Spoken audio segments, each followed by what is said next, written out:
the talents, the gifts that God has given to you are not yours.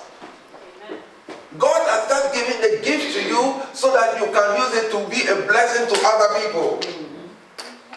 How are you using your gifts? Amen? Amen. How are you using your... So these are some of the things that we are going to be looking into for the next 4 weeks. So let's turn to Luke chapter 16 and verse 1. Luke chapter 16 and from verse 1. It says, Jesus told this story to his disciples. A rich man this is the NIV. The NIV speaks about the manager. I'm not talking about the manager. I just want the steward. The steward is also a manager, but I just want the other translation.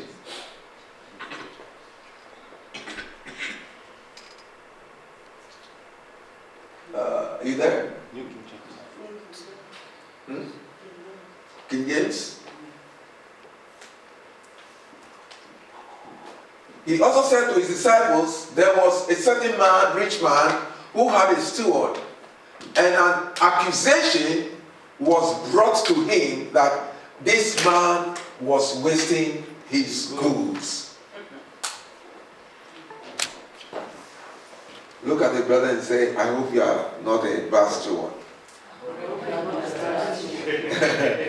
Amen. Amen. And I hope no one is accusing you for using God's things badly. Okay, continue. Said, he said also to his disciples, there was a certain man, rich man, who had a steward. A certain man, take note of that. A certain man. And that man had who? A steward. He's talking about somebody who had a steward. And he said,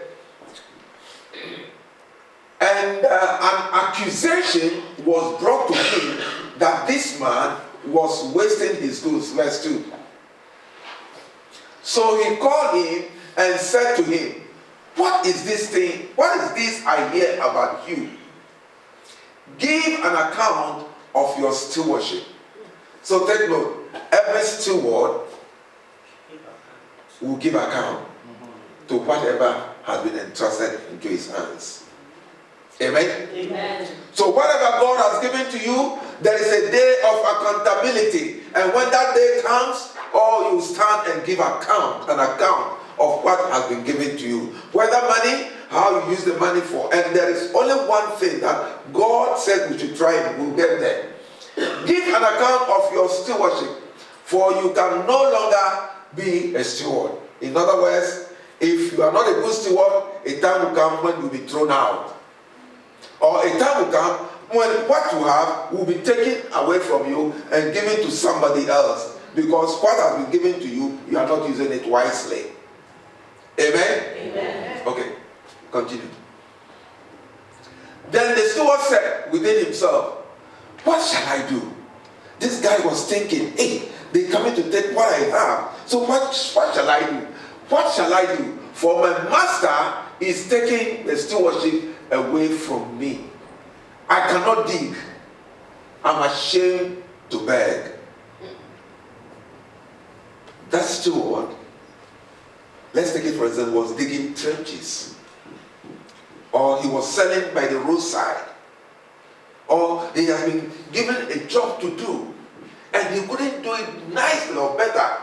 To some extent, some of us have been given council flats.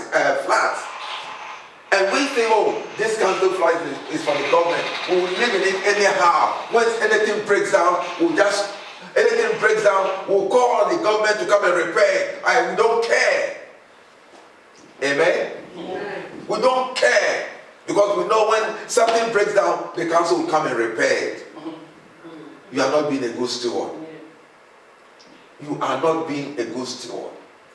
Because that day will come when the master will come and take what he has given to you from you. Okay, continue. I have resolved what to do. Then he sat down and said, yes, I'm going to be shrewd. I'm going to think of what to do. And then he said, yes, I have resolved. I've thought of what to do. And he said, that when I am put out of the stewardship, they may receive me into their house. In other words, he was trying to find another plan. Plan B. There is no plan B when you come to Christ. Amen? Yeah. There is no plan B when you come to Christ. Either you go through one way or no other way. Because Jesus is the way, the truth, and the life. There is no other way. He said, I'm going to try and get a plan. In other words, I'll try and then satisfy some people so that when I'm sad, or I can go to them so that they will take care of me. There is nothing like that. Amen. Amen. Okay, let's continue. So he called every one of his master's debtors to him and said to the first, how much do you owe my master? And he said, 100 measures of oil. He said, wow, you owe my master 100 measures of oil, which is, let's take it for instance, 100 olive trees. 100 measures of oil, you know what? I'm cutting it half. Wait, take 50. Come and pay 50 and take the rest. In other words, he's trying to make sure that people will like him, people will love him, so that when he's thrown out, somebody might take him in. Amen. Amen. So he said to him, take your bill and sit down quickly and write 50. The master sees everything. Let me tell you, whatever God has given to you, he is the giver. He knows what he has given to you. And therefore, there is no way you can erase it. There is no way you can say, oh, I'm doing some kululu inside it. You cannot falsify documents. Amen? Amen. You cannot falsify the document in presence of God. No, he knows everything. He knows even the hair that you have on your head. So there is nothing that you cannot walk crooked and present yourself as if you are walking straight. He knows you. He knows you in and out. Then he said to another, and how much do you owe? So he said, 100 measures of wheat.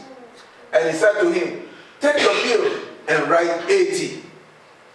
No, he's trying to be nice, a nice man. So when people see him, say, yes, he's the good man. Yes, continue. 9 of verse 8. So the master commended the unjust steward. God did not commend him for being unjust or for being corrupt, because God will not condone or connive with unrighteousness. Amen? Amen. But the master commended the unjust steward because he had dealt shrewdly. For the sons of this world are more shrewd in their generation than the sons of light. Amen. Amen. The sons of this generation are more shrewdly. Okay, continue. And I said to you, make friends for yourselves by unrighteous mammon. If he talks about mammon, he's talking about money. Mammon talks about money. Mammon talks about money. That when you fail, they may receive you into an everlasting home. Who will receive you into an everlasting home? Those unrighteous people. Is that where you are going to enjoy your life? No. Continue. He who is faithful in what is least is faithful also in much. One thing I've come to realize is that when you come into ministry, there is nothing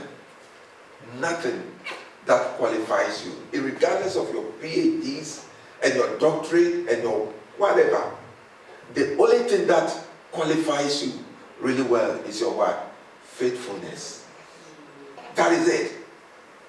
I'm not saying don't go and get your degrees and everything. Go and get it. But if upon all your degrees you are not faithful to God, and you are not being a good steward, you will struggle in life without making it.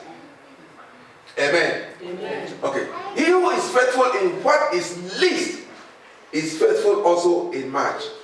Don't forget, he gave one 5 talents He gave another 2, and then he gave one.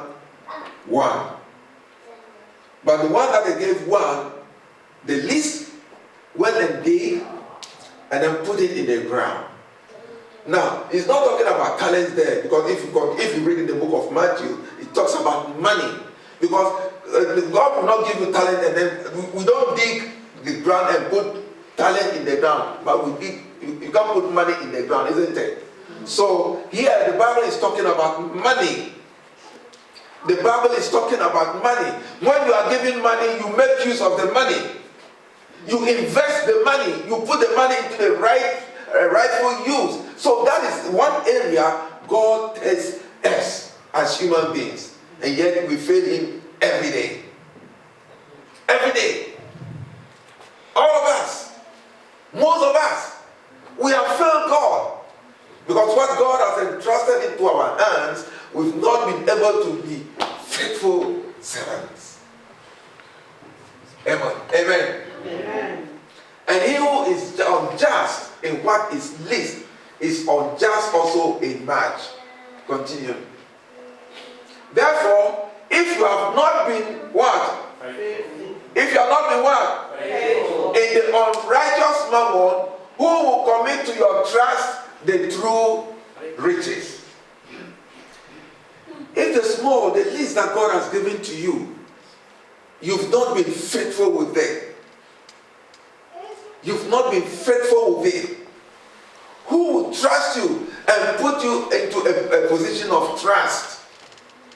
Who will put you in a position whereby, let's take it for instance, they give you 1,000 and you are not being faithful. Who will give you 100,000?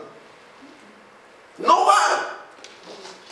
Praise God. And God knows some of our people, some politicians, especially when you go back to Africa, politicians who had the power to go and sit out there because they thought, oh wait, this is what we can do. And then they messed up. We are not being good stewards. Who will commit to your trust the true riches? Verse 12.